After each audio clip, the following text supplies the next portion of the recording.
दिन में सामान नहीं कोई, हमदम तो पूजा घर में मेहमान नहीं कोई। क्या बात है, क्या बात है। तो पूजा घर में मेहमान नहीं कोई। हर रात मुझे आंखें आंसू ही पिलाती हैं, हर रात मुझे आंखें आंसू ही पिलाती हैं। पी पी के संभल जाना आसान नहीं कोई। क्या बात है भाई। पी के संभल जाना आसान नहीं कोई। ख्वाबों का वतन उजड़ा फिर भी वो समझता है जी। ख्वाबों का वतन उजड़ा फिर भी वो समझता है। भीगी हुई पलकों में तूफान नहीं कोई। क्या बात है, क्या बात है। पलकों में तूफान नहीं कोई। और जाते हुए कहते हो हर खत को जला देना, जाते हुए कहते हो हर खत को जला देना।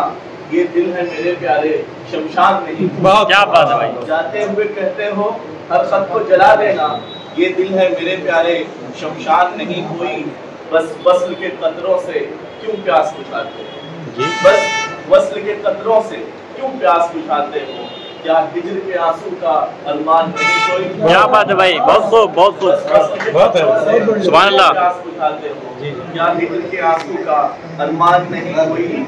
और क्यों इश्क नहीं फलता बिन अश्क की बारिश के, क्यों इश्क नहीं फलता बिन अश्क की बारिश के। ये दिल का चमन अर्ज़े वीरान नहीं कोई। क्या बात। दिल का चमन अर्ज़े वीरान नहीं कोई। और ये शेर बतौर खास की आंखों के समंदर से रुखसार के साहिल तक, आंखों के समंदर से रुखसार के साहिल तक हम डूबने वालों का गुरसार नहीं कोई। क्या बात है भाई, बहुत अच्छे, बहुत अच्छे। समंदर से रुखसार के साहिल तक, आंखों के समंदर से रुखसार के साहिल तक हम डूबने वालों का गुरसार नहीं कोई। इस हुस्न की गर्मी में बस जुल्फ ही साया है, इस हुस्न की गर्मी में बस जुल्फ ही साया है। इस बात से काशिफ अनजान नहीं कोई। क्या बात।